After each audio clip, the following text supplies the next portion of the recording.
చేయగలమని అని వారి కృతజ్ఞతలు తండ్రి.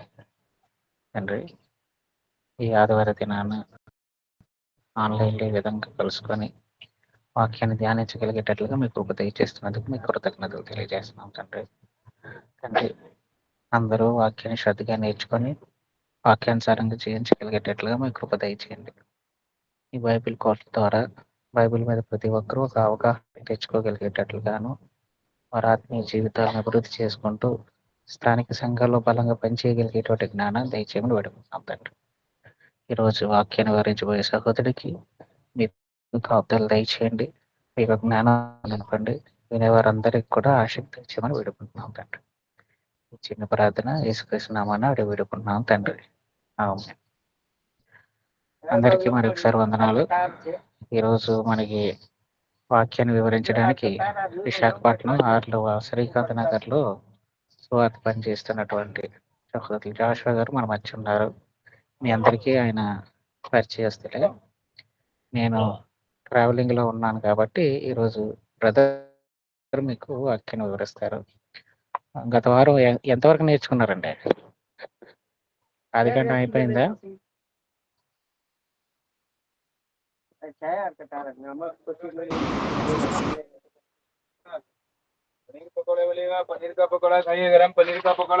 గత వారంలో ఆదికారం అయిపోయింది కదండి, ఆదికాండం పుస్తకం.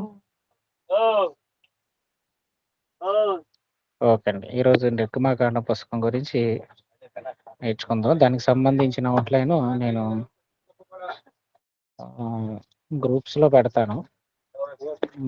పర్సనల్ గా కావాల్సిన వాళ్ళు నాకు మెసేజ్ చేయండి.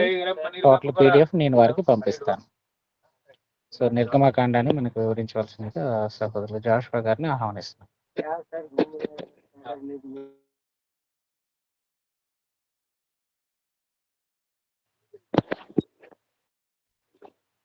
ఈ సమయంలో కూడి వచ్చినటువంటి మీ అందరికీ కూడా నా యొక్క వందనాలు తెలియజేస్తూ ఉన్నాను. ప్రియులు సహోదరులు సురేష్ కుమార్ గారు మరి ఈ యొక్క అవకాశాన్ని అనుగ్రహించారు. మరి మా తరపున, మా కుటుంబం తరపున, మా స్థానిక సంఘం తరపున సోదరులకి వందనాలు తెలియజేస్తూ ఉన్నాం.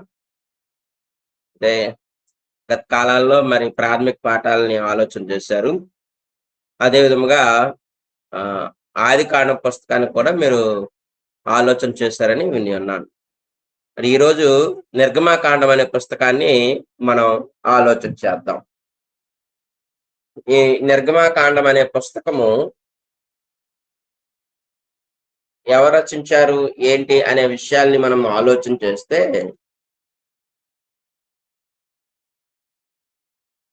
నిర్గమాకాండం అనే పుస్తకము నిర్గమము అంటే నిష్క్రమము, వెడలిపోవుట అనే ఈ మాట మనకి స్పష్టంగా కనబడుతూ ఉంది. ఈ యొక్క నిర్గమకాండం అనే పుస్తకాన్ని ఎవరు రచించారు అని ఆలోచన చేస్తే మోషే రచించాడు. ఒకసారి మార్కు సువార్త 7వ అధ్యాయం 10వ వచనం ఒకసారి చదవండి.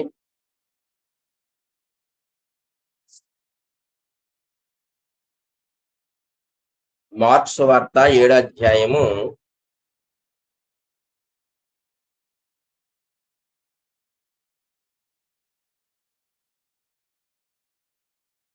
10వ వచనం ఎవరైనా చదవండి, లేకపోతే నేను చదువుతాను.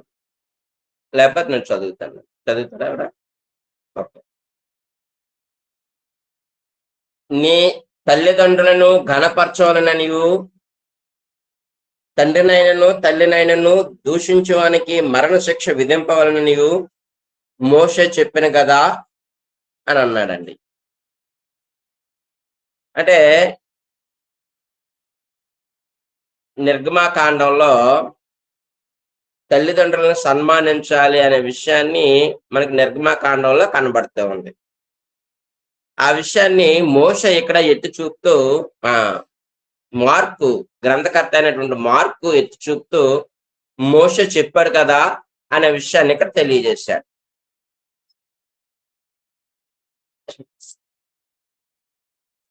ఒకసారి మలాకి గ్రంథము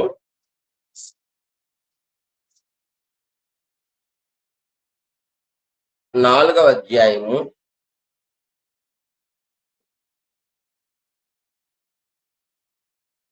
4వ వచనంలో, హోరేబు కొండ మీద ఇశ్రాయేలు అందరి కొరకై నేను నా సేవకుడైన మోషేకి ఆజ్ఞాపించిన ధర్మశాస్త్రమును దాని కట్టడలను విధులను జ్ఞాపకము చేసుకునిడి అనే విషయాన్ని ఇక్కడ తెలియజేస్తూ ఉన్నాడు.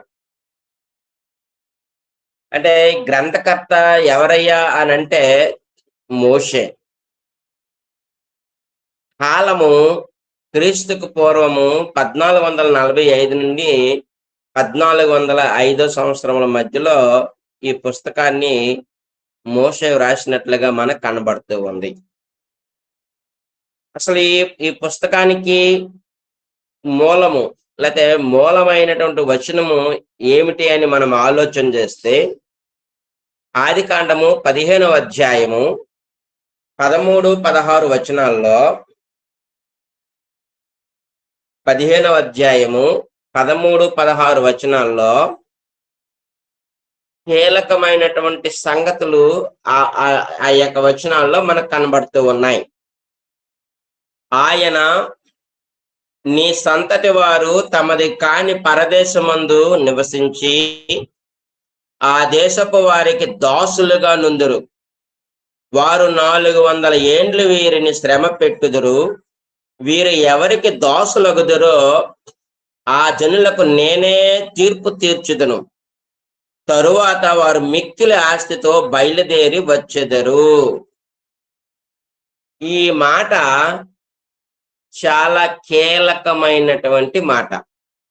నిర్గమాకాండం అనే పుస్తకం మీద ఆ పైన ఆ వచనాల ఆ పైన ఆ ఖాళీ స్థలంలో ఈ వచనాన్ని వేసుకోవాలి.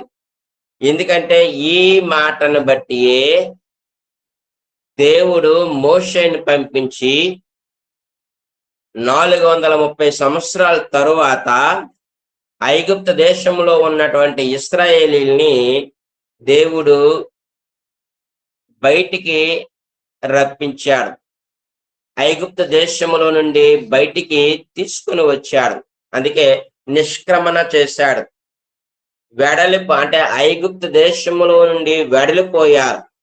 మూలమైనటువంటి వచనము ఏది అని అంటే ఆది కాండము 15వ అధ్యాయము 13, 14 వచనాలు ఈ గ్రంథానికి సంబంధించినంత మట్టికి మూలమైనటువంటి వచనంగా కనబడుతూ ఉంది. దీనిని దృష్టిలో పెట్టుకొని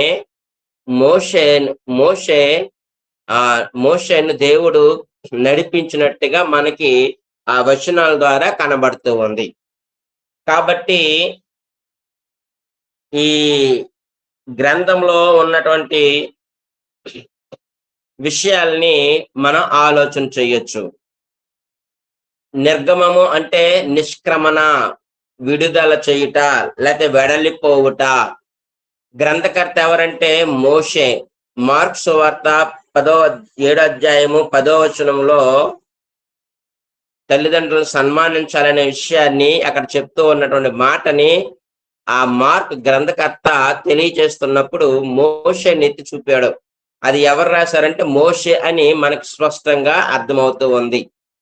కాలము క్రీస్తుకు పూర్వము 1445 సంవత్సరము 1445 1405 సంవత్సరాల మధ్యలో ఆ పుస్తకాన్ని వ్రాసినట్లుగా మనం చూస్తూ ఉన్నాం. ఈ గ్రంథానికి మూలమైన వచనము ఆది కాండము 15వ అధ్యాయము 13, 14 వచనాల్లో ఈ సంగతులు మనకి కనబడుతూ ఉంటాయి. అయితే ఈ నిర్గమాకాండం అనే పుస్తకము 40 అధ్యాయాలు కలిగినటువంటి పుస్తకము. 40 అధ్యాయాలు కలిగినటువంటి పుస్తకం ఇది.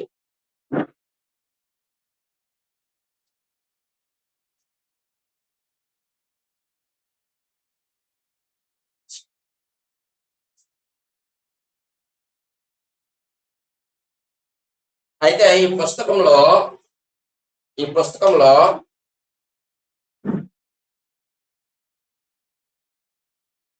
నిర్గమకాండము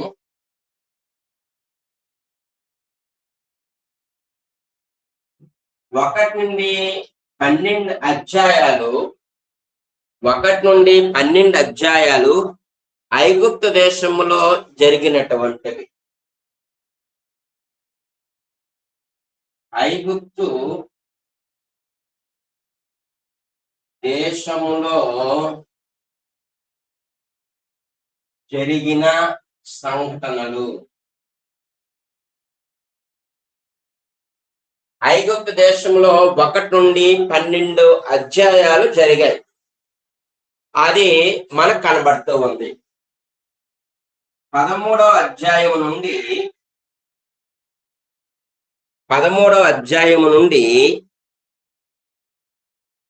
మనం ఆలోచన చేస్తే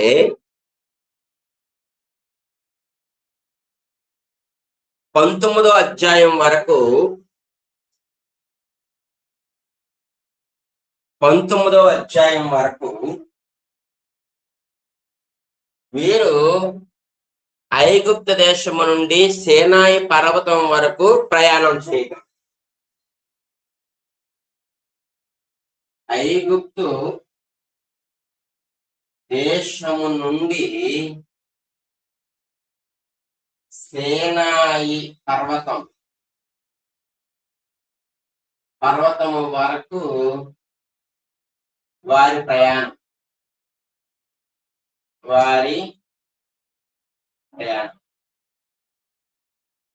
20వ వచనం నుండి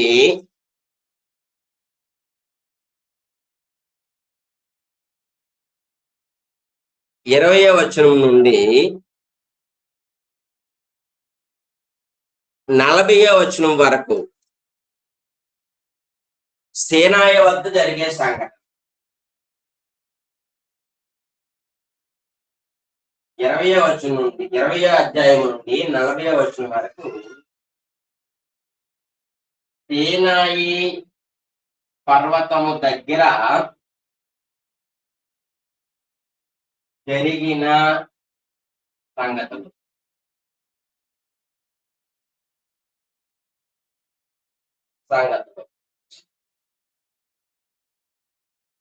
అయితే ఈ 20వ అధ్యాయము 40వ అధ్యాయం మధ్యలో అందులోనే మనం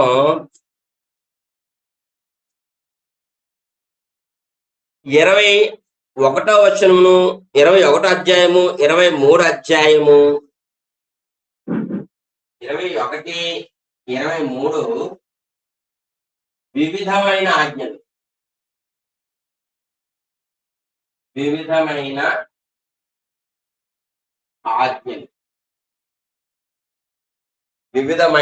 ఆజ్ఞలు 25:30లో 25:30 చూసుకుంటే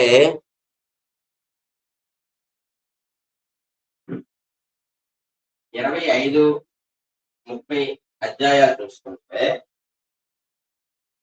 ధర్మశాస్త్రం అంటే ప్రత్యక్షపు గుడారాన్ని ఎలాగ నిర్మించాలో మోషేకు చెప్తారు.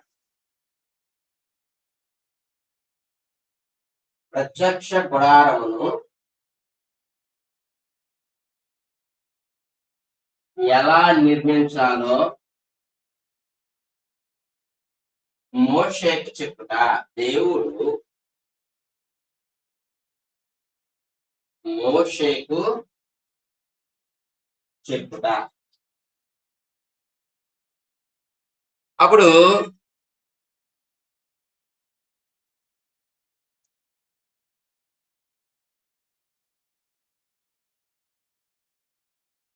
ముప్పై 35-39 అధ్యాయాల్లో అంటే ఈ మధ్యలో కొన్ని అధ్యాయాలన్నా అవేంటని చెప్తారు. 35-39 అధ్యాయాల్లో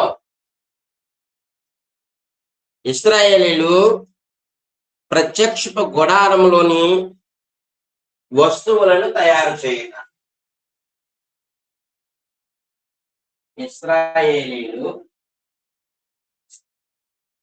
ప్రత్యక్షపు గుడారములోని వస్తువులను తయారు చేయుట.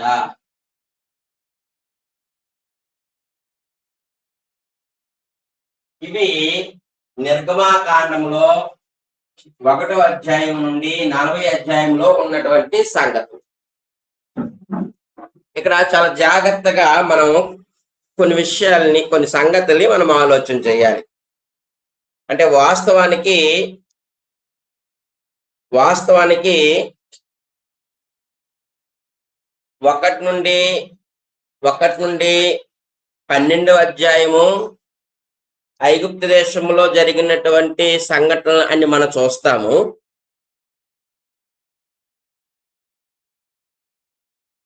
ఈ 18-19 అధ్యాయాల్లో ఐగుప్తు దేశము సీనాయి వరకు ప్రయాణం చూస్తాము.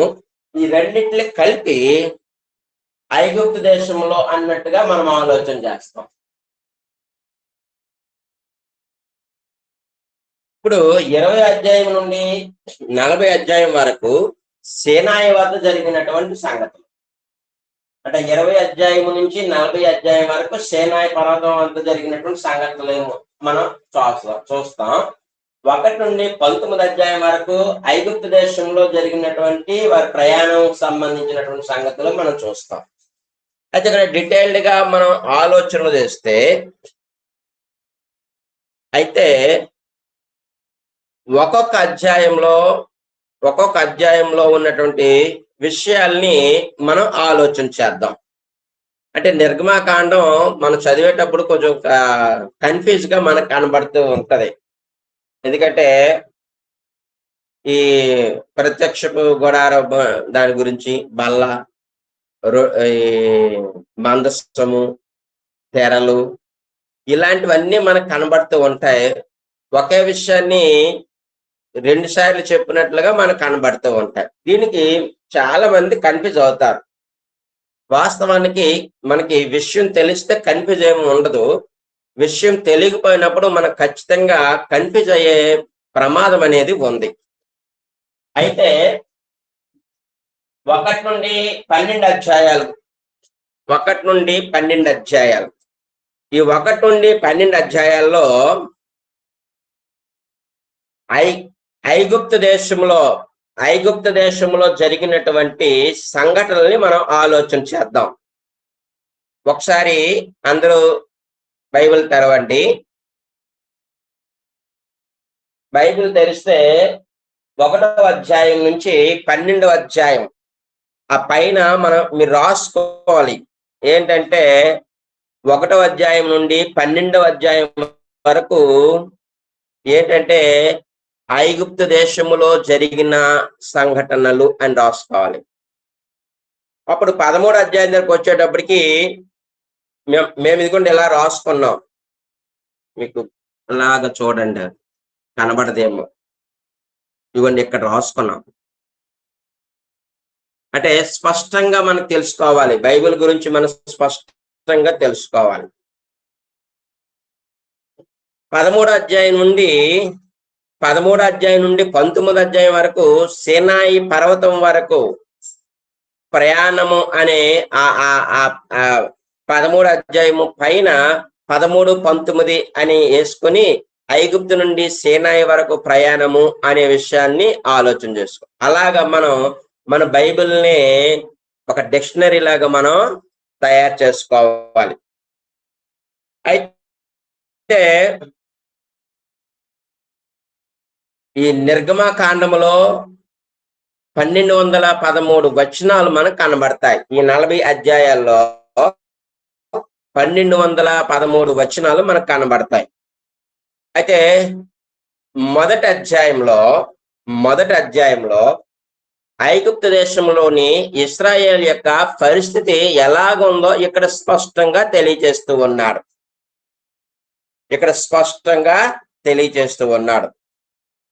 వారు ఎలాగా అభివృద్ధి చెందారో ఆ విషయాన్ని తెలియజేస్తూ ఉన్నాడు. వారిని ఎంత కఠినముగా వారు పరిపాలిస్తున్నారో అనే సంగతుల్ని కూడా అక్కడ చెప్పాడు. వారి పిల్లల విషయంకి వస్తే,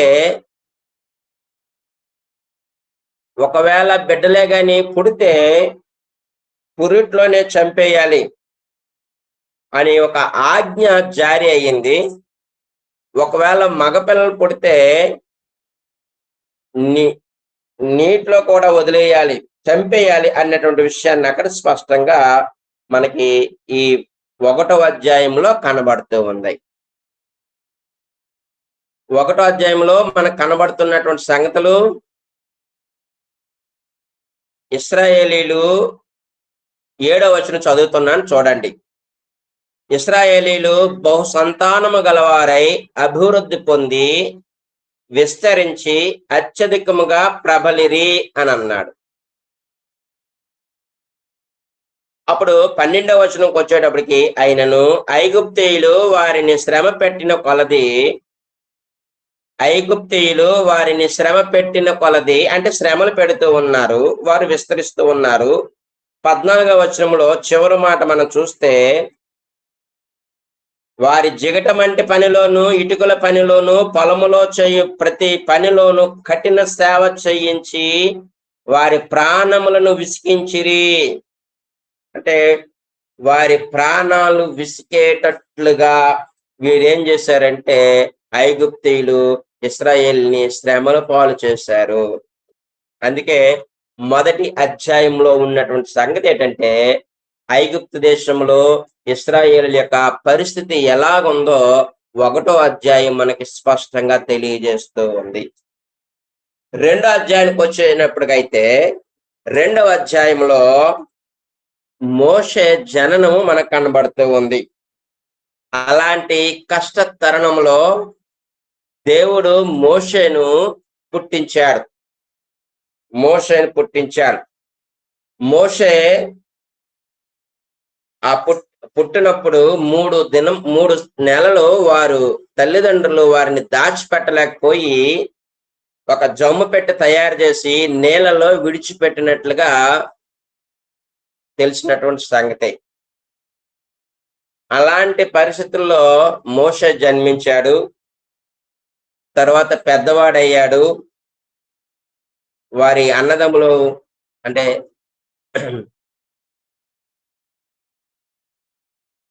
వారి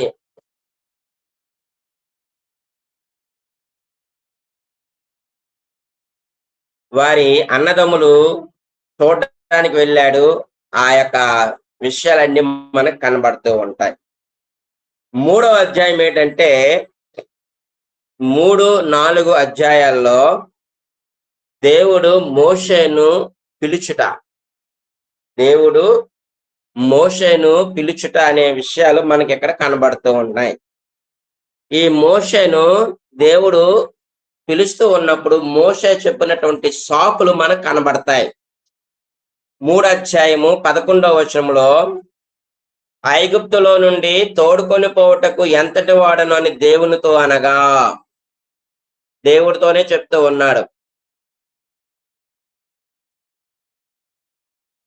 అదే విధంగా 13వ వచనంలో ఆయన పేరేమిటి అని అంటూ ఉన్నాడు.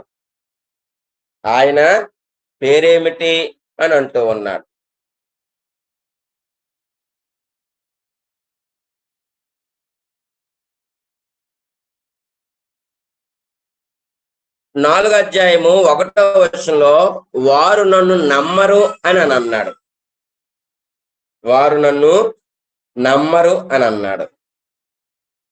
అదే విధంగా 4వ అధ్యాయం 10వ వచనంలో, నేను మాట నేర్పరిని కాను, నోటి మాంద్యము గలవాడును అని అన్నాడు. అదే 4వ అధ్యాయము 13వ వచనంలో, అందుకతడు అయ్యా ప్రభువా నీవు పంపిన వాడిని తలచిన చేత పంపము అని అన్నాడు. అంటే 5 సాకులు చెప్పినట్లుగా మనం ఇక్కడ చూస్తూ ఉన్నాం. 3, 4 అధ్యాయాల్లో దేవుడు మోషేని పిలిచినప్పుడు మోషే దేవునితో చెప్పినటువంటి సాకులు ఈ 3-4 అధ్యాయాల్లో మనకి స్పష్టంగా కనబడుతూ ఉంటాయి. అయితే 5వ అధ్యాయం నుండి 5వ అధ్యాయంలో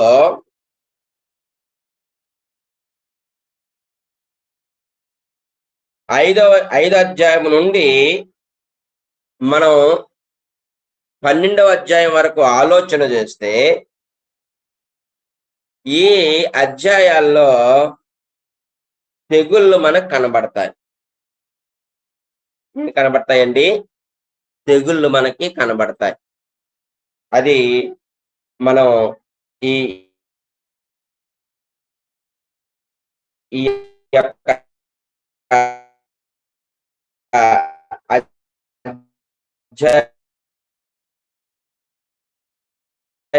ఐదో అధ్యాయంలో ఈ 5వ అధ్యాయంలో మోషే ఆ ఐగుప్తు రాజుని, మోషే అహరోనులు ఇద్దరు వెళ్ళి ఐగుప్తు రాజుని కలుసుకుంటారు. అప్పుడు ఐగుప్తు రాజు ఏమంటాడు? ఆ యెహోవా ఎవడు అనే విషయాన్ని 5వ అధ్యాయంలో చెప్తాడు. ఇప్పుడు 6వ అధ్యాయంకి వచ్చేటప్పటికి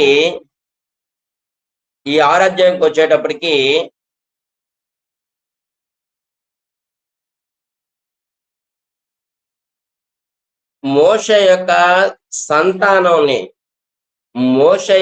సంతానాన్ని ఇక్కడ తెలియజేస్తూ ఉన్నాడు, లేకపోతే మోషే యొక్క వంశావళి ఏంటో తెలియజేస్తూ ఉన్నాడు. మోషే యొక్క వంశావళి 6వ అధ్యాయంలో మనకు కనబడుతూ ఉంది. ఇప్పుడు 7వ అధ్యాయంకి వచ్చేటప్పటికి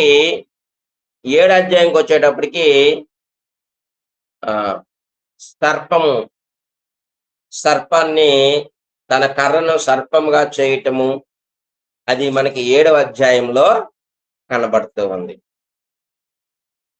ఆ 7వ అధ్యాయంలోనే నీళ్లను రక్తముగా మార్చటం అనేది చూస్తూ ఉంటాం.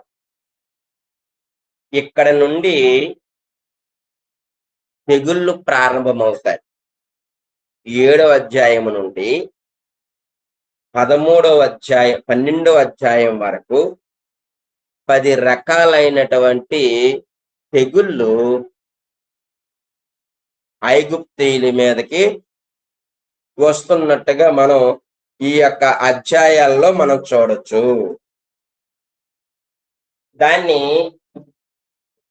1 నుండి 12 అధ్యాయాల్లో అని చెప్పుకుంటూ, ఆ 12 అధ్యాయాల్లో 1వ అధ్యాయము ఇశ్రాయేలు యొక్క పరిస్థితి ఆలోచన చేసాం.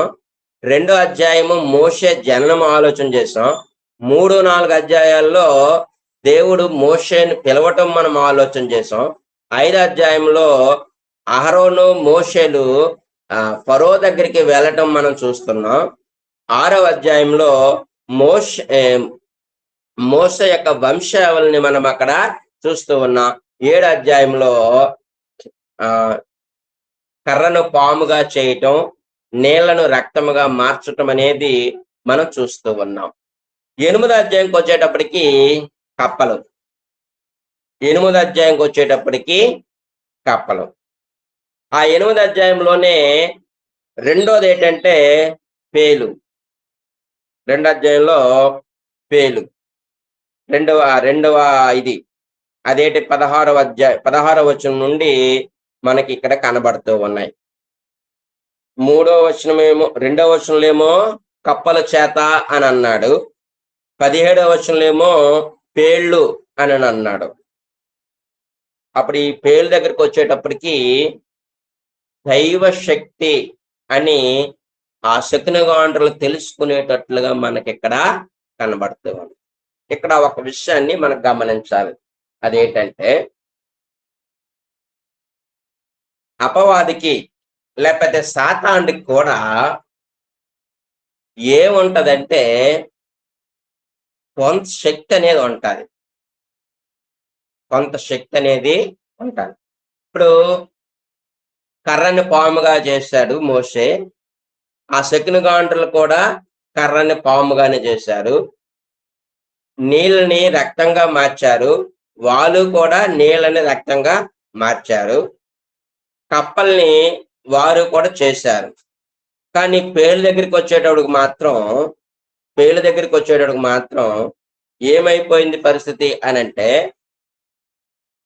18వ వచనం చదువుదాం. 8వ అధ్యాయము 18వ వచనంలో శకునగాండ్రులు కూడా పేలును పుట్టించవలనని తమ మంత్రముల చేత అట్లు చేసిరి గాని అది వారి వలన కాకపోయెను. పేలు మనుషుల మీదను జంతువుల మీదను ఉండగా శకునగాండ్రులు ఇది దైవ శక్తి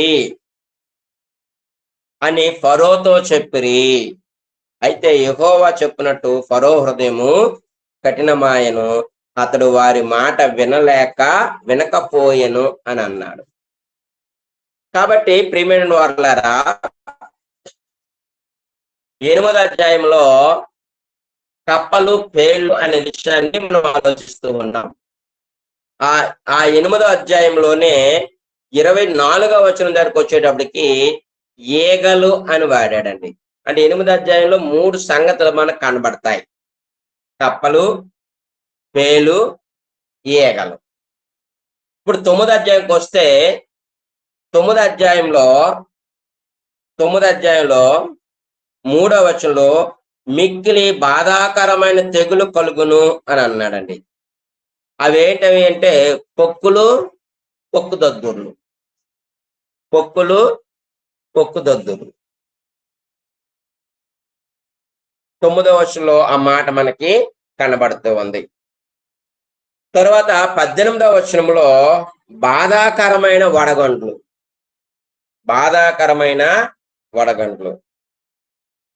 బాధాకరమైన వడగండ్లు. అదే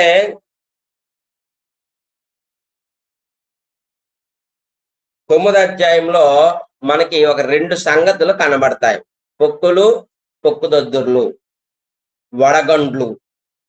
ఇవి మనకు కనబడతాయి.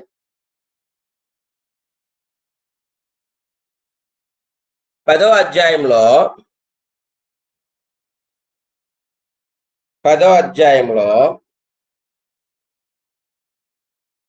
మిడతలు. 10వ అధ్యాయంలో మిడతలు.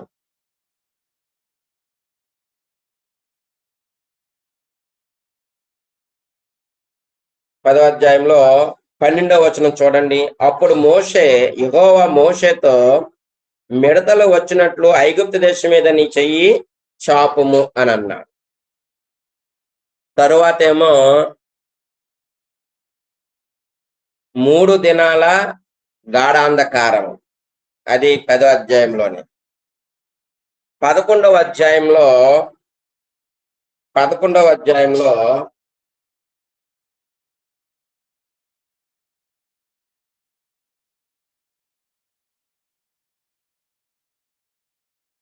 ఈ ఒక తెగులు అనేది వస్తుంది.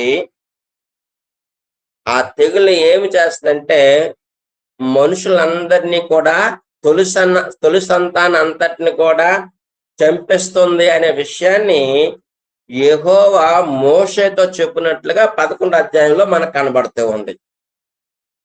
12వ అధ్యాయంకి వచ్చేటప్పటికి ఏమో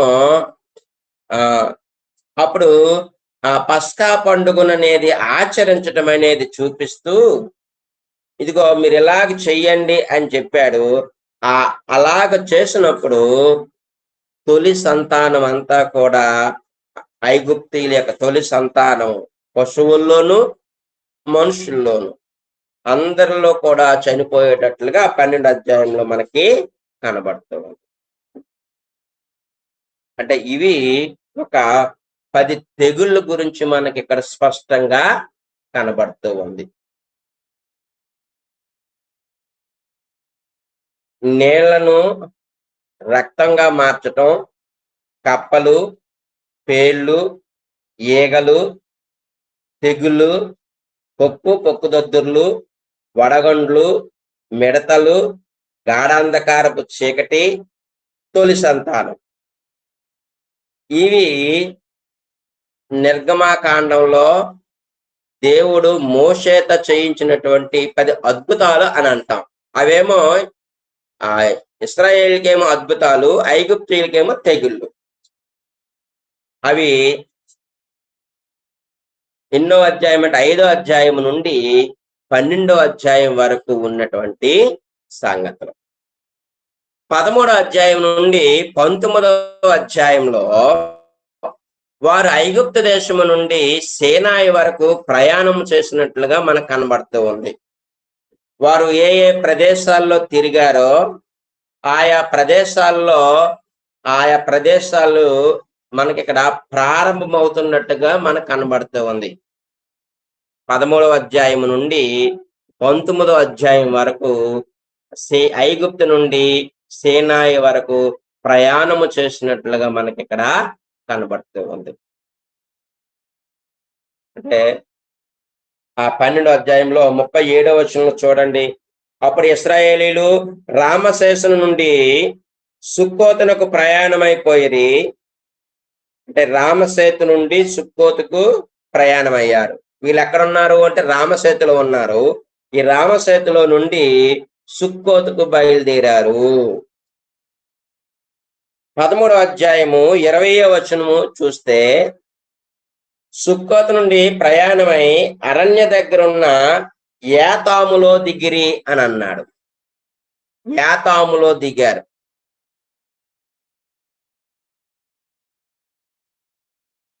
14వ అధ్యాయము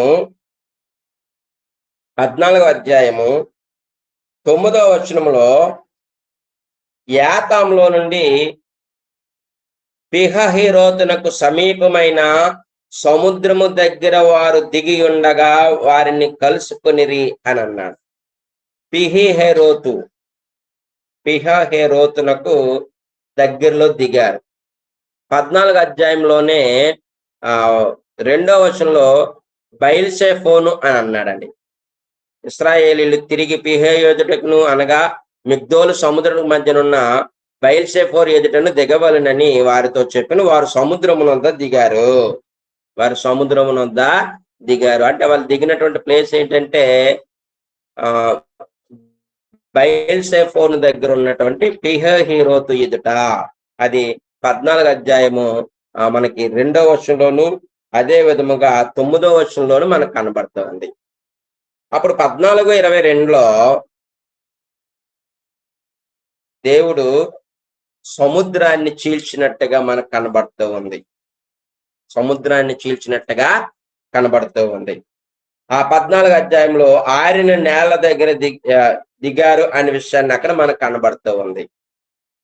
తరువాత మారా అనే ప్రాంతానికి చేరుకున్నారు. షూరు అరణ్యానికి చేరుకున్నారు. 15వ అధ్యాయము 22వ వచనంలో ఆ ఎర్ర సముద్రం నుండి జనులు సాగిపోగా షూరు అరణ్యమునకు వచ్చారు. అక్కడి నుండి మారాకు వచ్చారు. 22వ వచనంలోనే కనబడుతుంది. తరువాత ఏమో ఏలాము దగ్గరికి వచ్చారు. 26వ వచనంలో మనకు కనబడుతూ ఉంది. 26, 27 వచనాల్లో ఏలాము. తరువాత ఏమో సీను అరణ్యాన్ని దగ్గరికి వచ్చారు. 16వ అధ్యాయంలో మనకు కనబడుతూ ఉంది. ఆ సీను అరణ్యము నుండి 17వ అధ్యాయం దగ్గరికి వచ్చేటప్పటికి రెఫాదీములో దిగారు. అప్పుడు రెఫాదీములో నుండి 19వ అధ్యాయము 1వ వచనంకి వచ్చేటప్పటికి సీనాయి అరణ్యమునకు వచ్చిరి అని అన్నాడండి.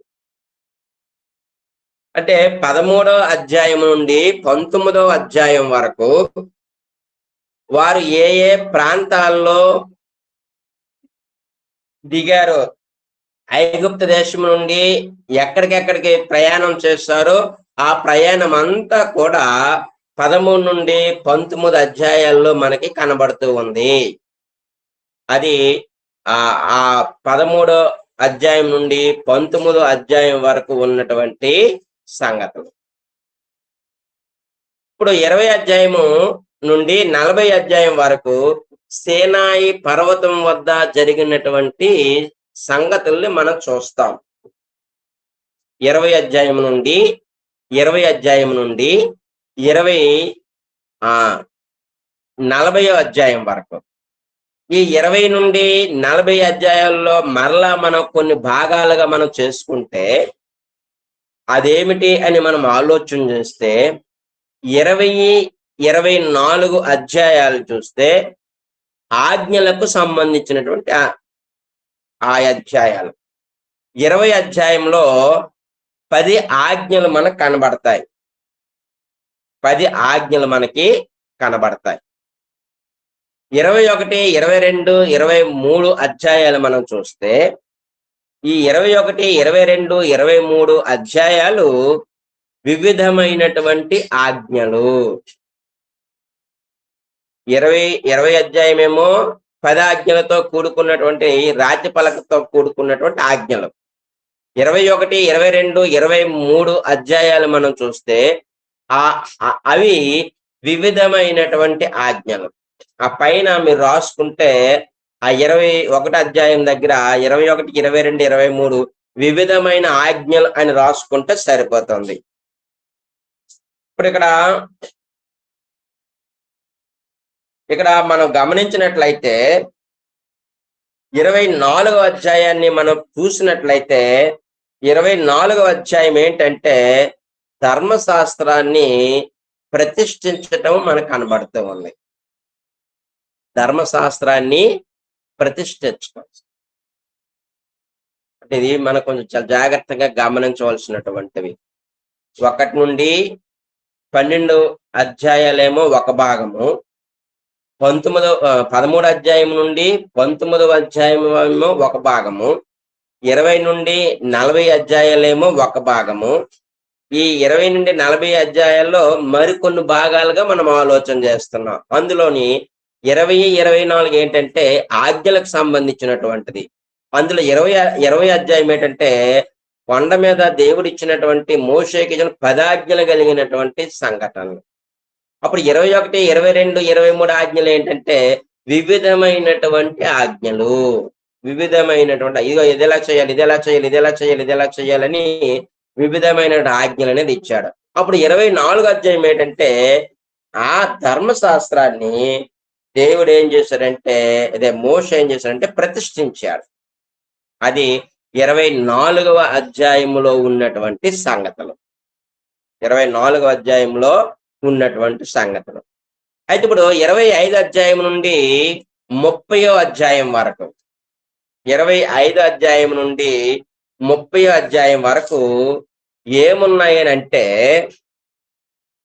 ప్రత్యక్షపు గుడారాన్ని ఎట్లు నిర్మించాలో అనే సంగతుల్ని మోషేకి తెలపటం. ఇక్కడ మనం చూస్తాం 25, 30 ప్రత్యక్షపు గుడారాన్ని ఎలాగ నిర్మించాలో దేవుడు మోషేకి చెప్పటం ఎలాగా అనే విషయాల్ని మనం చూస్తే అసలు ఏమేం చేయమన్నాడు అనేవి మనం చూస్తే ఒకసారి 25 అధ్యాయం చూస్తే 25 అధ్యాయంలో ఏ వాటిని తీసుకురావాలో అనే విషయాల్ని దేవుడు చెప్పాడు. 25 అధ్యాయము 1 నుండి 9 వచనాల్లో నేను వారిలో నివాసం చెయ్యాలి, వారు నాకు పరిశుద్ధమైనటువంటి స్థలాన్ని నిర్మించాలి. ఇది ఒక స్పెషల్. దేవుడు ఆదాంతో మాట్లాడాడు, నోవాహుతో మాట్లాడాడు, అబ్రహాం, ఇస్సాకు, యాకోబులతో మాట్లాడాడు. కానీ వారితో నివసించినట్లుగా మనకి రికార్డ్స్ లేవు. కానీ ఇశ్రాయేలుతో దేవుడు మాట్లాడుతూ నేను వారిలో నివసించినట్లు వారు నాకు పరిశుద్ధ స్థలాన్ని నిర్మించాలి అంటే ఇప్పుడు దేవుడు మనుషులకి కొంచెం దగ్గర అవుతూ ఉన్నటువంటి సంగతిని తెలియజేస్తూ ఉన్నాడు. ఇశ్రాయేల్ కాలం నాటికి లేకపోతే మోషే కాలం నాటికి మనుషులతో దేవుడు దగ్గర అవ్వడానికి, వారితో కలిసి నివాసం చేయడానికి దేవుడు సిద్ధపడుతూ ఉన్నటువంటి సంగతి. అది ఎలాగానంటే ఇదిగో నాకంటూ ఒక ప్రత్యక్షపు గుడారాన్ని, ఒక మందిరాన్ని మీరు నా కొరకు నిర్మించండి. ఆ నిర్మించడానికి ఏ వస్తువులు కావాలో ఆ వస్తువులన్నిటిని కూడా దేవుడు మోషేకి చెప్పాడు. ఇదిగో బంగారము, వెండి, ఇత్తడి, నీల, ద్రోమ, రక్తవర్ణములు, సన్నపు నార, మేక వెంట్రికలు, ఎరుపు రంగు వేసినటువంటి పొట్టేళ్ల తోలు, సముద్ర వత్సల తోలు, తుమ్మకర్ర, ప్రదీపనకు తైలము, అభిషేకమునకు తైలము, పరిమళ ద్రవ్య ధూప ద్రవ్యములు, సుగంధ సంభారములు, లేత పచ్చలు, ఏఫోదు పతకమునకు చిక్కుడు రత్నములు, ఇలాంటివన్నీ కూడా మీరు తీసుకురావాలి అని మోషేకు దేవుడు తెలియచేస్తూ మీరు నిర్మిస్తున్నటువంటి ఆ యొక్క ఆ మందిరములో నేను నివాసము చేస్తాను అనే విషయాన్ని అక్కడ స్పష్టంగా తెలియచేస్తూ ఉన్నాడు. చివరికి అది ప్రత్యక్షపు గుడారములో నుండి సొలొమోను కట్టించిన దేవాలయంకి వెళ్ళింది. ఆ సొలొమోను కట్టించిన దేవాలయంలో నుండి ఈరోజు నీ హృదయంలోను నా హృదయంలోను ఆయన నివసించడానికి సిద్ధముగా ఉన్నాడు. ఆయన మనతోనే నివాసం చేస్తూ ఉన్నాడు. కాబట్టి దేవుడు నివాస స్థలం ఎంత చేరువైపోయిందంటే నీలోను నాలోను ఆయన ఉన్నాడు. ఒకసారి చూడండి, యోహాను సువార్త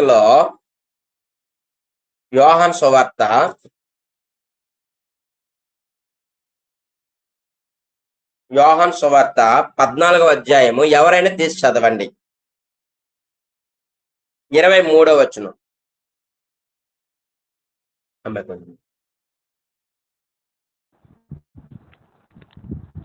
యేసు, ఒకడు నన్ను ప్రేమించిన ఎడల వాడు మాట గైకొనును, అప్పుడు నా తండ్రి వానిని ప్రేమించును, మేము వాని యొద్దకు వచ్చి వాని యొద్ద నివాసము చేస్తాము. చాలండి, థ్యాంక్ యూ అమ్మా. యేసు ప్రభువు వారు మాట్లాడుతూ, ఒకడు నన్ను ప్రేమించిన ఎడల వాడు నా మాట గైకొను, అప్పుడు నా తండ్రి వాడిని ప్రేమించును, మేము వాని యొద్దకు వచ్చి వాని యొద్ద నివాసము చేతుము అని అన్నాడు. ఇప్పుడు దేవుడు గుడారాల్లో నివసించటం లేదు, సొలొమోను కట్టించినటువంటి ఆ దేవాలయంలో నివసించటం లేదు. ఇదిగో నీలోను నాలోను ఆయన నివాసం చేయడానికి సిద్ధంగా ఉన్నాడు. మన హృదయాలు తెరిస్తే దేవుడు మనలో నివాసం చేస్తూ ఉన్నాడు అనే విషయాన్ని ఇక్కడ మనం స్పష్టంగా ఆలోచన చేస్తూ ఉన్నాం. 10వ వచనం నుండి 10వ వచనం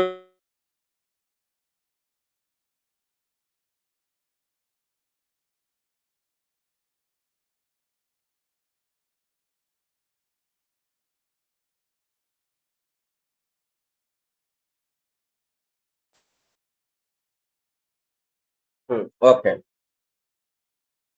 వారు తుమ్మకర్రతో మందసము చేయవలెను. అంటే దేవుడు నివాసము చేయటానికి కావలసినటువంటి వస్తువులు ఏమిటయ్యా అంటే, ఒకటి మందసము, రెండోది ఏంటంటే 17వ అధ్యాయంలో కరుణాపీఠము అని అన్నాడు. కరుణాపీఠము ఇక్కడ చాలా జాగ్రత్తగా గమనించండి. చేయవలెను అని అన్నాడు. దాన్ని బాగా గుర్తు పెట్టుకోండి మీ బైబిల్లో. వారు తుమ్మకర్రతో ఒక మందసము చేయవలెను. 17వ వచనంలో కరుణాపీఠమును చేయవలెను, అది గుర్తు పెట్టుకోండి. 23వ వచనంకి వస్తే, మరియు నీవు తుమ్మకర్రతో ఒక బల్ల చేయవలెను. 31వ వచనానికి వస్తే, దీపవృక్షమును, మేలిమి బంగారముతో దీపవృక్షమును చేయవలెను అని అన్నాడు. అంటే 25వ అధ్యాయంలో మందసము, కరుణాపీఠము, బల్ల, దీపవృక్షము. మందసము, కరుణాపీఠము, బల్ల, దీపవృక్షము, ఈ 4 సంగతులే అక్కడ మనకు కనబడుతూ ఉన్నాయి. 26వ అధ్యాయంకి వస్తే, 26వ అధ్యాయంలో 10 తెరలు ఒక మందిరముగా చేయవలను. తెరలు 7వ వచనం నుండి 14వ వచనం వరకు చూస్తే, మేక వెంట్రుకలతో తెరలు చేయవలను అని అన్నాడు. 15వ వచనములో నిలువ పలకలు చేయాలి అని అన్నాడు. నిలువ పలకలు చేయాలని అన్నాడు. 31వ వచనంలో నేల ద్రోమ రక్తవర్ణముల గల అడ్డు తెరలు పేనిన సన్ననారతో చేయాలి అని అన్నాడు. 36వ వచనంలో గుడారపు ద్వారమునకు చేయవలెను అని అన్నాడు.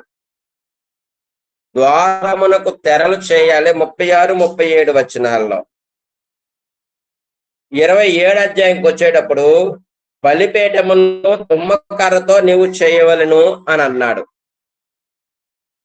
9వ వచనంలో ఆవరణము చేయవలెను అని అన్నాడు.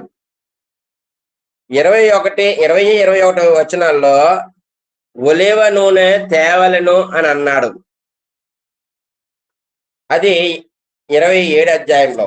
28 అధ్యాయంలో ప్రతిష్ఠితమైనటువంటి వస్త్రాలు యాజకులకి కుట్టాలి. అది 28 అధ్యాయంలో ఉన్నటువంటి సంగతులు. అందులోని న్యాయ విధాన పథకం చేయాలని అన్నాడు. అదేవిధంగా నిలువ టంగీలు చేయాలని అన్నాడు. చొక్కాయి బోటా పనిగా చేయాలని అన్నాడు. 29వ అధ్యాయంకి వచ్చేటప్పటికి ఆ యాజకుల్ని ప్రతిష్ఠించినటువంటి సంగతుల గురించి మాట్లాడుతూ ఉన్నాడు. ఎలాగ ప్రతిష్ఠించాలో ఆ యాజకులకు సంబంధించినటువంటిది. 30వ అధ్యాయంకి వస్తే ధూపము వేయటానికి ధూప వేదిక చేయాలి అని అన్నాడు. 17వ వచనం నుండి 21వ వచనం వరకు చూస్తే గంగాళమును చేయాలి అని అన్నాడు. 22వ వచనం నుండి మనం చూస్తే ప్రతిష్టాభిషేక తైలము చేయాలి అని అన్నాడు. అభిషేక తైలము అది 22, 23 వచనాల్లో ఉన్నటువంటి సంగతులు. ధూప ద్రవ్యము చేయాలి అని అన్నాడు 34వ వచనం నుండి. అంటే దేవుడు నివసించడానికి కావలసినటువంటి ఆ మెటీరియల్ ఏదో ఉందో వాటితో ఏమేమి చేయమన్నాడో అవి ఎన్నో అధ్యాయం అంటే 25వ అధ్యాయం నుండి 30వ అధ్యాయం వరకు మనకు కనబడుతూ ఉన్నాయి. మందసము, కరుణాపీఠము, బల్ల, దీపవృక్షము, 10 తెరలు, మేక వెంట్రుకలతో తెరలు, పలకలు, అడ్డు తెర, ద్వారమునకు తెర, బలిపీఠము, ఆవరణము, ఒలివ నూనె, యాజకులకు వస్త్రాలు, ధూపవేదిక, గంగాళము, అభిషేక తైలము, ధూపద్రవ్యం వీటిని తయారు చేయాలి, మీరు చెయ్యవలెను అనే విషయాన్ని అక్కడ తెలియజేశాడు. అయితే 31వ అధ్యాయంకి వస్తే 31వ అధ్యాయంలో సాక్ష్యపు గుడారములు ఎవరు పని చేయాలో దేవుడే ఏర్పాటు చేశాడు. అది 31వ అధ్యాయంలో ఆ మాటలు మనకు కనబడతాయి. యోధా గోత్రము నుండి హూరు మనవడును ఊరు కుమారుడునైన బెసలేలు అను పేరు గల వాడిని దేవుడు పిలుచుకున్నాడు. ఆయనతో పాటు 6వ వచనములో దాను గోత్రములోని అహీసామాకు కుమారైన అహీలోయాబును అతనికి దేవుడు తోడు చేశాడు. అంటే వీటిని ఎవరు తయారు చేయాలో ఆ తయారు చేయడానికి దేవుడు ఎవరిని ఏర్పాటు చేసుకున్నాడో ఆ విషయము 31వ అధ్యాయంలో మనకి కనబడుతూ ఉంది. అయితే ఇప్పుడు మనం 32వ అధ్యాయంకి వస్తే ఈ 32వ అధ్యాయంలో ఇంతవరకు మోషే కొండ మీద ఉన్నాడు. అంటే ఆజ్ఞలు తెచ్చేశాడు. ఆజ్ఞల పలకలు ఇచ్చేసిన తర్వాత మరలా ఆయన ఏం చేశాడంటే కొండ ఎక్కాడు. ఈ కొండ ఎక్కేటప్పటికి 40 రోజులు అయ్యింది. ఈ 40 రోజులు అయిన తర్వాత ఈ మోషే ఏమయ్యాడో ఇంకా మనకు రాలేదే, ఏమైపోయాడో అని ఏం చేశారంటే వీళ్ళు ఇశ్రాయేలు అందరూ కలిసి ఒక దూడ బొమ్మను చేసి పాపము చేసినట్లుగా మనకి 32వ అధ్యాయంలో మనకి స్పష్టంగా కనబడుతూ ఉంది. అంటే 40 రోజులు లేడు మోషే. ఈ 40 రోజులు ఆ మోషే కనబడకపోయేటప్పటికి ఇశ్రాయేలీలు ఏం చేశారంటే పాపము చేస్తున్నట్లుగా మనకి ఇక్కడ కనబడుతూ ఉంది. అది 30 అందుకే మనం ఇక్కడ 30 వరకు ఆలోచించాం. మధ్యలో ఒక 5 అధ్యాయాల్ని మనం విడిచిపెట్టేసాం. ఆ 5 అధ్యాయాల్లో 31 అధ్యాయం ఏంటంటే దేవుడు ఆ ప్రత్యక్షపు గుడారాన్ని నిర్మించడానికి ఆ సాక్ష్యపు గుడారంలో ఎవరెవరు పని చేయాలో చెప్పినటువంటి అధ్యాయం ఏంటంటే 31వ అధ్యాయం. 32వ అధ్యాయం ఏంటంటే ఇశ్రాయేలు పోత దూడను చేసి లేకపోతే పోత పోసినటువంటి దూడను చేసి పాపము చేసినట్లుగా మనకి 32వ అధ్యాయంలో మనకు కనబడుతూ ఉంది. ఇప్పుడు 33వ అధ్యాయంకి వచ్చేటప్పటికి దేవుడు మోషేతో ఇశ్రాయేలు కానానుకు నడిపించమని చెప్పటం. దేవుడు మోషేతో నువ్వు వారిని కానానికి నడిపించు, నువ్వు కానానికి నడిపించు అని 33వ అధ్యాయములో చెప్తున్నాడు. ఈ 33 అధ్యాయంలో చెప్తూ మోషే దేవుణ్ణి చూడాలని ఒక ఆశ పుట్టింది. అది ఈ అధ్యాయంలోనే మనకు కనబడుతూ ఉంది. 17వ వచనం నుండి ఆ విషయాలు మనకు కనబడతాయి. నాయన నేను చూడాలని ఉంది నాయన, నీ మహిమను చూడాలని ఉంది నాయన, నాకు చూపించునంటే దేవుడు ఏం చెప్పాడు అక్కడ అంటే 19వ వచనం, ఆయన నా మంచితనం అంతయు నీ ఎదుట కనపరచెదను, యెహోవా అను నామము నీ ఎదుట ప్రకటించెదను, నేను కరుణించు వారిని కరుణించెదను, ఎవరిని కనికరపడదును వారిని కనికరపడెదను, మరియు ఆయన నీవు నా ముఖము చూడజాలవు, ఏ నరుడును నన్ను చూచి బ్రతుకుడనెను. ఏ నరుడు కూడా నన్ను చూసి బ్రతకలేదు. కానీ వాస్తవానికి చాలా మంది ఏమంటారంటే మేము దేవుడు చూసామండి, వైట్ డ్రెస్ వేసుకుని వచ్చాడండి, అదిగొండ కళ్ళు అలా కనిపించాడండి, ఇలా కనిపించాడండి అని అంటాడు. అది అబద్ధం. అది దేవుడు ఏం చెప్తూ ఉన్నాడంటే ఏ నరుడు కూడా నన్ను చూడాలి, ఏ నరుడు కూడా నన్ను చూడాలి.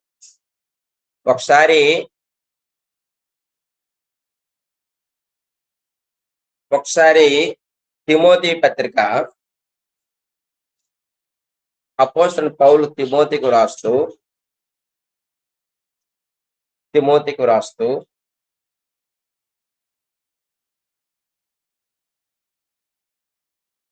మొదటి తిమోతి 6వ అధ్యాయము 16వ వచనంలో సమీపింపరాని తేజస్సులో ఆయన మాత్రమే వసించుచు అమరత్వము గలవాడై ఉన్నాడు, మనుషులలో ఎవడను ఆయనను చూడలేదు, ఎవడను చూడనేరడు. మనుషులలో ఎవడను ఆయనను చూడలేదు, ఎవడను చూడనేరడు. ఇదే విషయాన్ని యేసుప్రభువు వారు మాట్లాడుతూ యోహాను సువార్త 5వ అధ్యాయం 37వ వచనంలో, యోహాను సువార్త 5వ అధ్యాయము 37వ వచనం చూడండి. అక్కడ యేసుప్రభువు వారు ఏమంటూ ఉన్నారు, మరియు నన్ను పంపిన తండ్రియే నన్ను గూర్చి సాక్ష్యం ఇచ్చున్నాడు, మీరు ఏ కాలమందైనను ఆయన స్వరము వినలేదు, ఆయన స్వరూపము చూడలేదు అని అన్నాడండి. అంటే దేవుణ్ణి చూసేవారు ఎవరు కూడా లేరు. ఇది 33వ అధ్యాయంలో ఉన్నటువంటి సంగతి. 34వ అధ్యాయంకి వస్తే 34వ అధ్యాయంలో దేవుడు మరలా రాతి గల పదాజ్ఞలు కలిగిన రాతి పలకలు మళ్ళా ఇస్తాడు. మొదటి ఇచ్చినటువంటి రాతి పలకలను ఏం జరిగింది అని అంటే వీరు చేసినటువంటి పాపాన్ని బట్టి ఆ పలకలతో మోషే ఏం చేశాడంటే ఆ దూడ బొమ్మని కొట్టేశాడు. అప్పుడు ఆ పలకలు ఏమైపోయాయంటే శిథిలమైపోయాయి. ఆ బొమ్మని బాగా కాల్చేసి ఏదో వాగులోని కలిపేశారు, ఆ నీటిలో కలిపేశారు. అప్పుడు మరలా మోషే కొండ మీదకి వెళ్ళాడు. అప్పుడు దేవుడు ఏం చేశాడంటే రెండోసారి ఆ 10 ఆజ్ఞలు కలిగినటువంటి ఆ రాతి పలకలను ఏం చేశాడంటే తీసుకొని ఇచ్చాడు. అది 34వ అధ్యాయంలో ఉన్నటువంటి సంగతులు. అయితే 35వ అధ్యాయంలో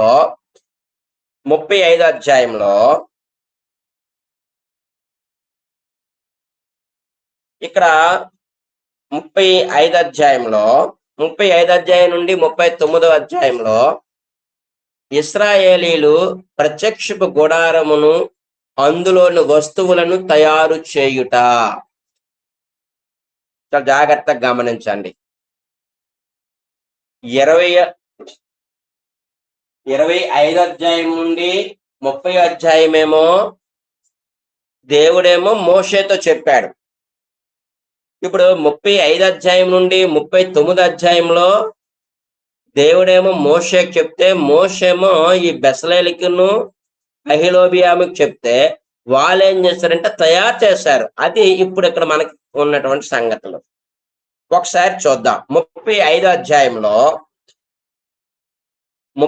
అధ్యాయంలో మోషేమో ఇశ్రాయేలుకి ఆజ్ఞాపించాడు, మీలో బుద్ధి పుట్టినటువంటి వారు బంగారాన్ని, వెండిని, ఇత్తడిని, నీలద్రోమ రక్త వర్ణములన్నీ తీసుకొని రండి అని చెప్పాడు. అప్పుడు 9వ వచనంలో చివరి మాట తీసుకొని రావాలను అని అన్నాడు. అప్పుడు 21వ వచనంలో యెహోవాకు అర్పణలు తెచ్చిరి అని అన్నాడు. 22వ వచనంలో తెచ్చిరి అని అన్నాడు. 23వ వచనంలో తెచ్చిరి అని అన్నాడు. 24వ వచనంలో తెచ్చెను అని అన్నాడు. 25వ వచనంలో తెచ్చిరి అని అన్నాడు. 28వ వచనంలో తెచ్చిరి అని అన్నాడు. 29వ వచనంలో తెచ్చిరి అని అన్నాడు. మోషేమో ప్రజలకు చెప్పాడు. ప్రజలు ఏం చేశారంటే ఏమైతే దేవుడు ఏ వస్తువులైతే తెమ్మని చెప్పాడో ఆ వస్తువులన్నీ కూడా ప్రజలు తెచ్చిరి అనే విషయాన్ని ఇక్కడ స్పష్టంగా తెలియజేస్తూ ఉన్నాడు. తీసుకురావాలను అని అన్నాడు. తీసుకురావాలను నువ్వు చెప్పు, వాళ్ళు తీసుకురమ్మని అని అంటే అప్పుడు ఏం చేస్తారంటే వీళ్ళు ఏం చేస్తారంటే తేవటం అనేది మొదలు పెట్టారు. అదే తెచ్చిరి తెచ్చిరి తెచ్చిరి తెచ్చిరి తెచ్చిరి అనే మాట. అవి మనకి చాలా కీలకమైనటువంటి మాటలు. ఎందుకంటే ఈ నిర్గమాకాండం మనకు అర్థం కాదు. ఎలాగ అర్థం కాదంటే ఈ మందసం అంటారు, బల్ల అంటారు, ధూపవేదిక అంటారు, అది ఇది అక్కడ కనబడుతుంది, ఇక్కడ కనబడుతుంది. ఎలాగంటే మనకు కన్ఫ్యూజ్ లాగా ఉంటుంది. ఆ కన్ఫ్యూజ్ లేకుండా ఉండాలి అంటే అక్కడేమో మోషేకేమో దేవుడు చెప్పాడు, ఇక్కడ మోషేమో ప్రజలకు చెప్పాడు. ఆ మోషేమో తెచ్చారు.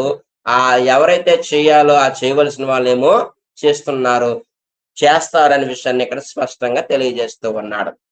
ఇప్పుడు 36వ అధ్యాయంకి వద్దాం.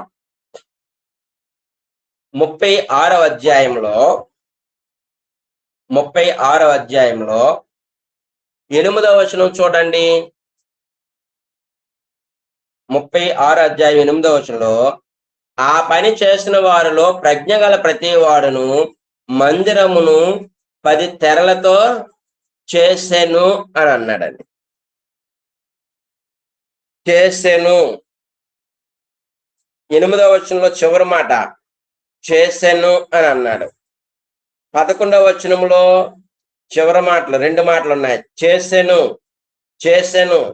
12వ వచనములో చేసెను, మరలా 12వ వచనంలో చేసెను, 14వ వచనంలో చేసెను 2 సార్లు ఉంది, 17వ వచనంలో చేసెనని 2 సార్లు ఉంది, రెండోసారి కూడా ఉంది, 18వ వచనంలో చేసెనని మాట ఉంది, 19వ వచనంలో చేసెనని మాట ఉంది.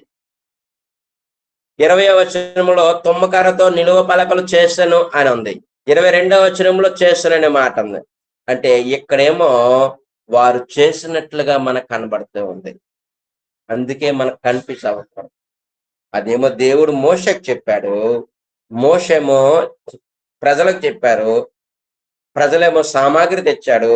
ఈ బెసలేలును ఇంకొక ఆయన ఉన్నాడు అహోలియాబు, వీళ్ళిరువురు కూడా ఏం చేశారంటే ఆ ఏమేమైతే చేయమని చెప్పాడో వాటన్నిటిని కూడా వారు అక్కడ చేసినట్లుగా మనకు కనబడుతుంది. అందుకే చేసెను అని అన్నాడు. ఒకసారి మన 25 అధ్యాయంకి వద్దాం. 25 అధ్యాయంకి వద్దాం. 25 అధ్యాయంలో 10వ వచనం చదువుదాం ఒకసారి. వారు తుమ్మకరతోనొక మందసము చేయవలెను అని అన్నాడు. దాని పొడుగు 2 మూరలున్నర, దాని వెడల్పు మూరన్నర, దాని ఎత్తు మూరన్నర. అప్పుడు 37 అధ్యాయము 1వ వచనం చూడండి. 1-2 వచనాలు లేకపోతే 1వ వచనం. మరియు బెసలేలు తుమ్మకరతో ఆ మందసము చేసెను అని అన్నాడు. ఇక్కడేమో చేయవలెను అని అన్నాడు. 37 అధ్యాయంకి వచ్చేటప్పటికి చేసెను అని అన్నాడు. అంటే అది వేరు, ఇది వేరు. దేవుడేమో మోషేకి అక్కడ చెప్పాడు, ఇక్కడేమో మోషే ప్రజలు వాళ్ళకి చెప్పి వారి చేత చేయించాడు, అది జరిగిపోయింది అని ఇక్కడ చెప్తూ ఉన్నాడు 37వ అధ్యాయంలో. 25 అధ్యాయము 10వ వచనంలో మందసం నువ్వు తయారు చేయవలను అని అన్నాడు. అయితే ఇక్కడ బెసలేమో తుమ్మకర్రతో ఏం చేశాడంటే మందసాన్ని తయారు చేసేసాడు. అందుకే చేసెను అనే మాట ఉంది. 6వ వచనంలో మరియు అతడు మేలిమి బంగారముతో కరుణాపీఠమును చేసెను. 37 అధ్యాయం 6వ వచనంలో అక్కడ చాలా కెరూబులను చేశాను, నక్ష పనిగా చేశాను, కెరూబులను చేశాను అని అన్నాడు. 37 అధ్యాయం 10వ వచనంలో బల్లను చేశాను అని అన్నాడు. 37 అధ్యాయం 17వ వచనంలో దీప వృక్షము చేశాను అని అన్నాడు. 25వ వచనంలో తుమ్మకర్రతో ధూప వేదికను చేశాను అని అన్నాడు. అంటే అక్కడేమో చెప్పాడు, ఇక్కడేమో ఆయన చేసినట్లుగా మనం చూస్తూ ఉన్నాం. 38 అధ్యాయంకి వస్తే 38 అధ్యాయంలో దహన బలిపీఠమును చేశాను అని అన్నాడు. 38 అధ్యాయము దహన బలిపీఠం. 8-9 వచనాల్లో ఇత్తడి గంగాళము చేసినట్లుగా 9వ వచనంలో ఆవరణము చేసేటట్లుగా మనకి ఇక్కడ కనబడుతూ ఉంది. 8వ వచనంలో ఇత్తడి గంగాళమును ఇత్తడి పీటను చేసెను. 9వ వచనంలో మరియు అతడు ఆవరణము చేసెను.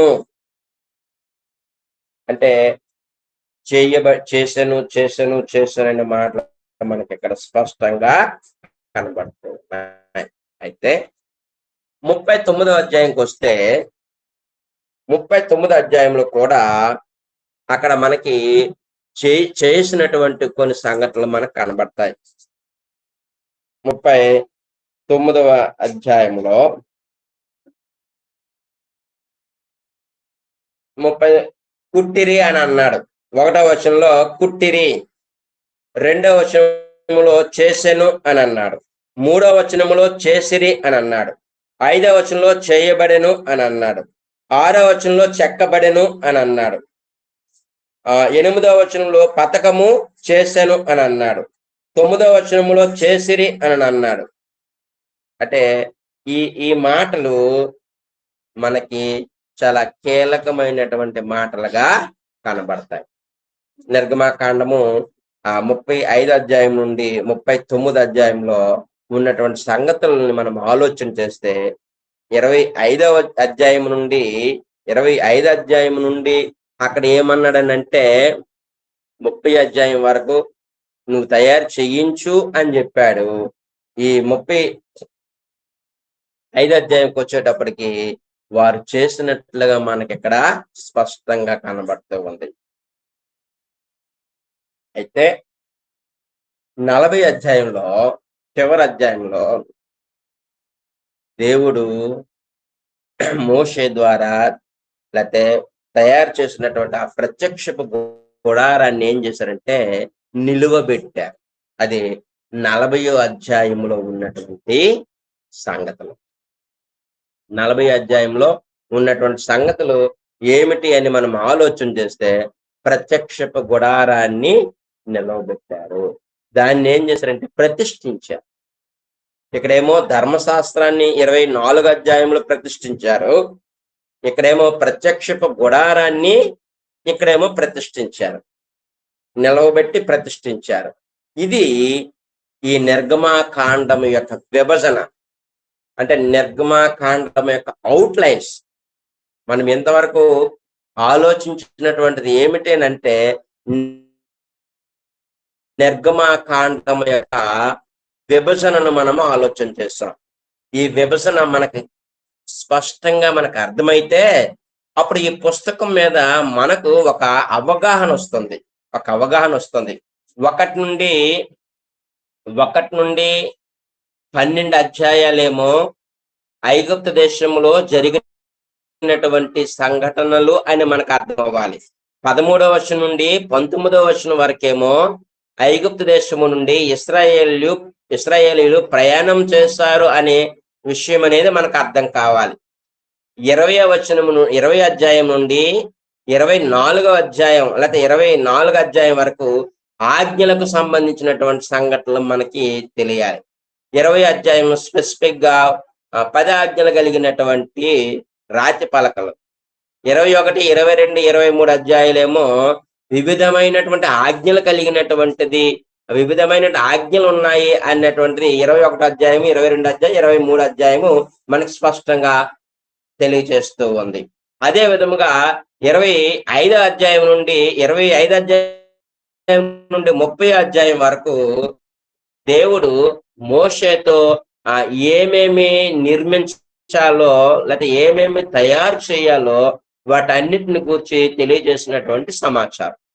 దానికి ఎదురుగా 35 అధ్యాయం నుండి 39 అధ్యాయం, అంటే ఈ 25 అధ్యాయం నుండి 30 అధ్యాయం వరకు ఒక భాగం అయితే, ఆ మధ్యలో ఒక 4 అధ్యాయాలు మనకు కనబడతాయి. 31 అధ్యాయం ఏంటంటే ప్రత్యక్ష గుడారాన్ని ఎవరు తయారు చేయాలో అనే దేవుడు ముందుగానే ఏర్పాటు చేసుకున్నాడు. 32 అధ్యాయంలో ఇశ్రాయేలీయులు దూడను చేసి పాపం చేసినట్లుగా మనం చూస్తూ ఉన్నాము. 33 అధ్యాయంలో మోషేతో దేవుడు నువ్వు కనానుకు వారు నడిపించు అని చెప్పాడు. 34 అధ్యాయంలో దేవుడు మరొకసారి 10 ఆజ్ఞలు కలిగిన రాతి పలకలను ఇచ్చినట్లుగా మనం చూస్తూ ఉన్నాం. అప్పుడు 35 అధ్యాయంకి వచ్చేటప్పటికేమో మందసాన్ని తయారు చేయటం ఈ విషయాలన్నీ కూడా మనకు అక్కడ స్పష్టంగా కనపడుతూ ఉంటాయి. అంటే 35 నుండి 39 వరకు ఉన్నటువంటి సంగతులు అవి.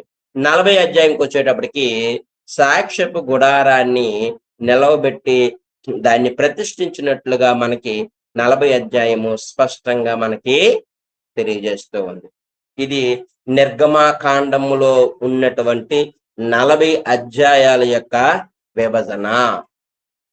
ఇది మనకి అవగాహన ఉంటే ఆ పుస్తకం మీద మనకు ఒక పొట్టు అనేది ఉంటుంది. అందులో ఉన్నటువంటి విషయాలు మనకు అర్థం అవుతాయి. కాబట్టి మనం చదివేటప్పుడే వాటిని కొంచెం ఆలోచించి చదవలసినటువంటి పరిస్థితులు మనకు ఉన్నాయి. ఎందుకంటే ఇప్పుడు మేము చదివినప్పుడు ఏంటి ఇన్నిసార్లు ఉందో, ఇక్కడ అన్నాడు, అక్కడ అన్నాడు, ఎక్కడ అన్నాడు, అక్కడ అన్నాడు, మాకు తెలిసేది కాదు.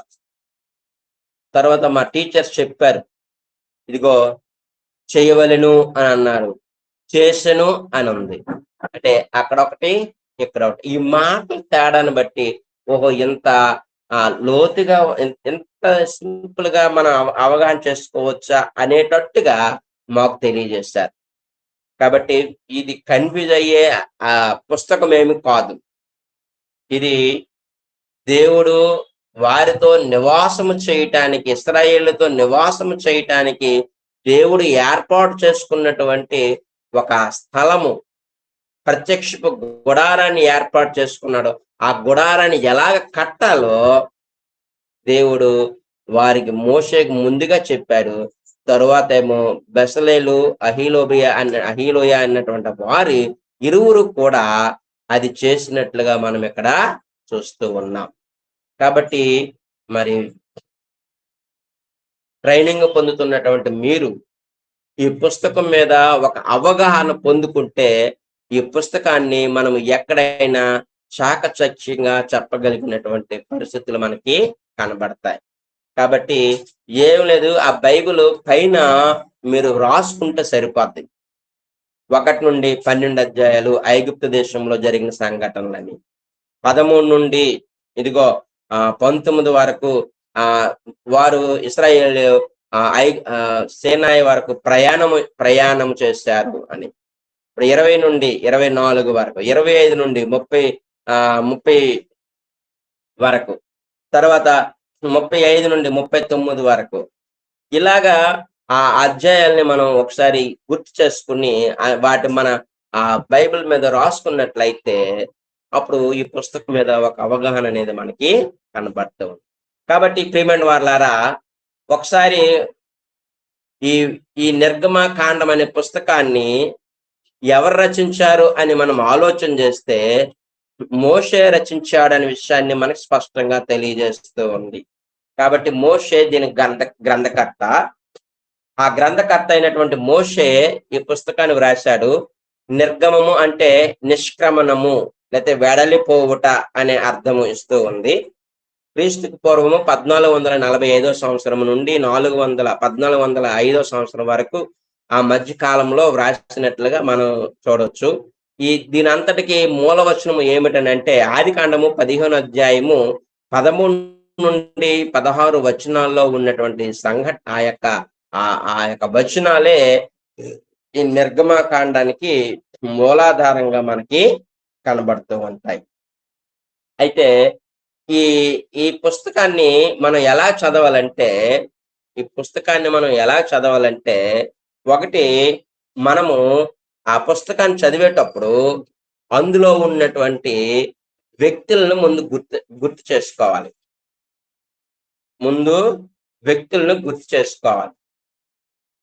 వ్యక్తుల్ని గుర్తించాలి. ఒక అధ్యాయం చదవాలంటే ఆ అధ్యాయంలో ఎవరున్నారు, ఆ వ్యక్తులు ఎవరు అనేది మనం ఆలోచన చేయాలి. 2, స్థలాన్ని గుర్తించాలి. 3, ఆ అధ్యాయాన్ని విభజించాలి. ఇప్పుడు ఒకసారి ఒక అధ్యాయం చూద్దాం. మొదటి అధ్యాయము, నిర్గమకాండము మొదటి అధ్యాయంలో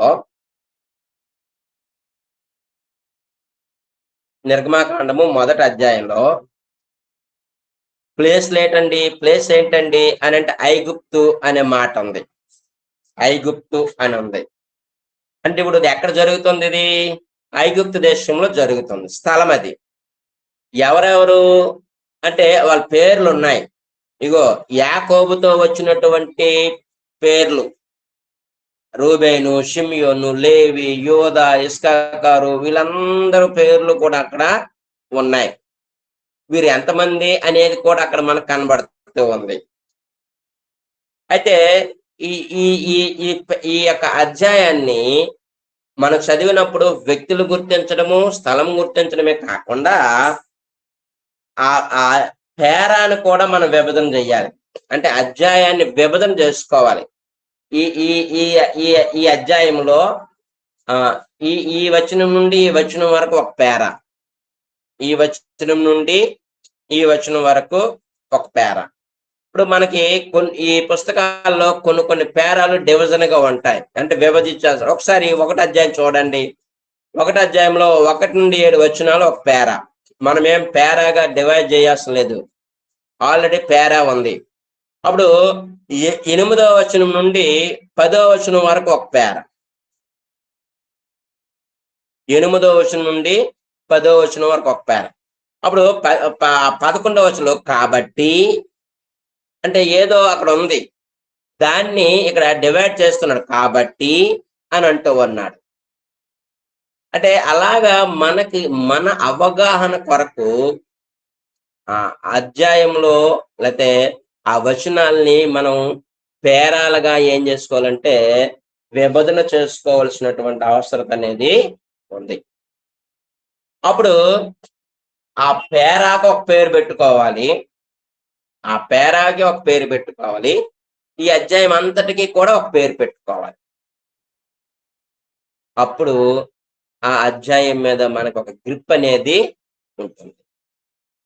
ఇప్పుడు మనం చూసాం 1 నుండి 7 వచనాలు ఒక పేర, 8, 10 వచనాలు ఒక పేర, 11, 14 వచనాలు ఒక పేర, 15 నుంచి 19 వచనాలు ఒక పేర, 20, 22 వచనాలు ఒక పేర.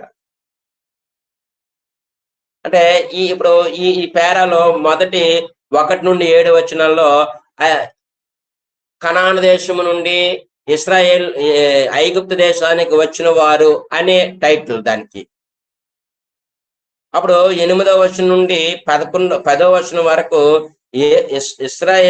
యోసేపు ఎరగని కొత్త రాజు వారిని ఏం చేస్తూ ఉన్నాడంటే బాధలు పెడుతున్నట్టుగా మనకు కనబడుతూ ఉంది.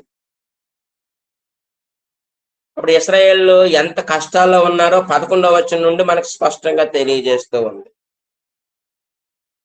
ఇదిగో పిల్లల్ని చంపేయండి లేకపోతే నీటిలో పారేయండి అనే ఒక ఆజ్ఞ వాళ్ళకి జారీ చేయబడింది. ఆ సమయంలోనే మోషే పుట్టినట్టుగా మనకు కనబడుతూ ఉంటారు.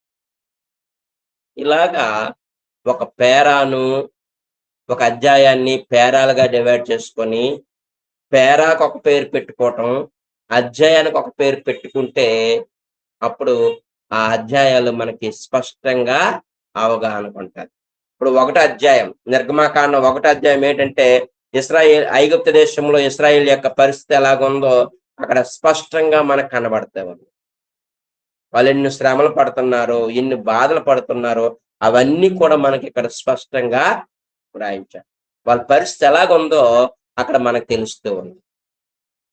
అది 1వ అధ్యాయం అంతటికీ పేరు. అదే ఒక్కొక్క దానికి పేరు ఏంటంటే అప్పుడు 1 నుండి 7 వచనాల్లో ఇదిగో ఇశ్రాయేల్ కనాన దేశం నుండి ఐగుప్తు దేశానికి వచ్చినటువంటి ఇశ్రాయేలీలు ఎంతమంది? 70 మంది అని అన్నాడు. 70 మంది అని అన్నాడు. అంటే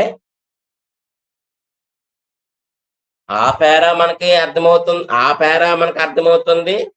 ఆ పేరాల్లో ఉన్న 4 పేరాలు అయితే 4, 5 పేరాలు అయితే 5 పేరాలు, వీటన్నింటికి కలిపి ఒక అధ్యాయానికి ఒక పేరుగా మనం గుర్తు పెట్టుకుంటే ఆ అధ్యాయంలో ఏముందనే విషయం అనేది మనకు అర్థమవుతుంది.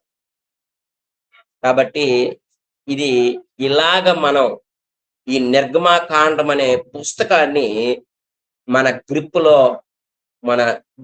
మనం పెట్టుకోవచ్చు. మీకు పుస్తకమేం వివరించలేదండి. కేవలము నిర్గమాకాండం యొక్క విభజన లేకపోతే ఉపోద్ఘతాన్ని మాత్రమే మీకు తెలియజేస్తాను. అది మాత్రం గుర్తు పెట్టుకోండి. అది మనకి అవగాహన వచ్చినట్లయితే అప్పుడు దాన్ని మనం పుస్తకాల మీద కొంచెం ఆ అధ్యాయాల మీద మనం కొంచెం ఏమయ్యే అవకాశం ఉందంటే పట్టు సాధించే అవకాశం అనేది ఉంటుంది. ఆ పుస్తకం ఎందుకు రాయబడిందో మనకు తెలిసింది, ఎవరు రాశారో మనకు తెలిసింది, ఏ అధ్యాయంలో ఏ సంగతులు ఉన్నాయో అనే విషయం, ఆ 40 అధ్యాయుల యొక్క సంగతులన్నీ కూడా మనకు తెలిసింది. కాబట్టి ఆ నిర్గమాకాండం అనే పుస్తకం మీద మనకంటూ ఒక మంచి అవగాహన వచ్చి ఆ పుస్తకాన్ని మనం ఇప్పటి నుండి చదివితే ఇంకా మనకి ఎక్కువగా అర్థమయ్యే అవకాశం అనేది ఉంటుంది. కాబట్టి ప్రియమైన వారలారా, మీరు భవిష్యత్తులో సేవ చేయడానికి సిద్ధపడుతున్నటువంటి వారిగా ఉన్నారు. కాబట్టి ఒక్కొక్క పుస్తకాన్ని ఎలాగ చదవాలో అలాగా మనం అందరము కలిసి చదువుకోవాలి. అలా చదివితేనే ఆ పుస్తకాల మీద మనకు ఒక అవగాహన అనేది ఉంటుంది. కాబట్టి ఇంతవరకు నిర్గమాకాండం యొక్క విభజన గురించి మనం ఆలోచన చేస్తాం. అధ్యాయాల్ని కొంచెం టచ్ చేస్తాం, కానీ అధ్యాయాల్లోకి వెళ్ళి ఏమి కూడా మనం చూడలేదు. ఆ 40 అధ్యాయాల యొక్క బ్రీఫ్ గా కొన్ని విషయాల్ని మీ ముందు ఉంచగలిగాం. కాబట్టి వాటిని మీరు అర్థం చేసుకుంటారని మిమ్మల్ని ప్రేమతో కోరుకుంటున్నాను. ఈ పుస్తకం మీద ఒకవేళ ఏదైనా మీకు ఏమైనా డౌట్లు ఉంటే తెలియచేయండి. వాటిని మనం సమయం ఉంది కాబట్టి దాన్ని మనం ఆలోచన చేద్దాం. తర్వాత మనము ప్రార్థన చేసుకుని ముగించుకోవచ్చు. ఈ నిర్గమాకాండం పుస్తకం మీద ఇంకేమైనా డౌట్లు ఏమైనా ఉంటే తెలియచేయండి.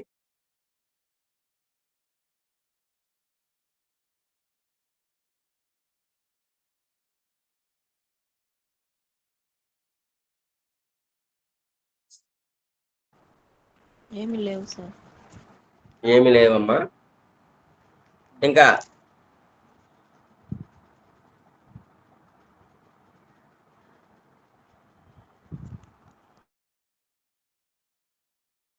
ఇంకెవరికి లేవండి బ్రదరు, అమ్మా, సిస్టర్స్?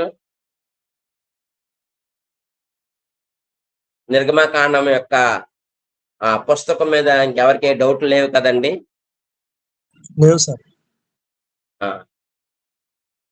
ఓకే, ఇంతవరకు చక్కగా ఓపికగా విన్నారని విశ్వసిస్తూ ఉన్నాను. అయితే మనం ఇంకేమైనా డౌట్లు ఉంటే సోదరులు సురేష్ కుమార్ గారిని అడగండి. ఆయన ఇంకా వివరంగా విప్లవకరంగా మీకు తెలియజేస్తారు. మనం ప్రార్థన చేసుకుని ముగించుకుందామండి. అయితే ప్రార్థన చేసుకుందామండి. అయితే ప్రేమ స్వరూపైన మా తండ్రి, మహోన్నతుడైన మా దేవ, మీ కుమారుడైన యేసు ప్రభు ద్వారా మీకు కృతజ్ఞతాస్తుతులు చెల్లిస్తున్నాం నాయన. నాయన, మీరు మా కొరకు రాయించిన గ్రంథంలోని విషయాల్ని మేము ఆలోచించున్నాం తండ్రి. నిర్గమాకాండం అనే పుస్తకము ఎందుకు రాయబడిందో, ఎవరు రాయించారో, అందులో ఉన్న సారాంశం ఏమిటో, ఆ అధ్యాయాల యొక్క విభజన ఏమిటో, ఆ విషయాల్ని మేమందరము నాయన మరి ఈ సమయంలో విని ఉన్నాం తండ్రి.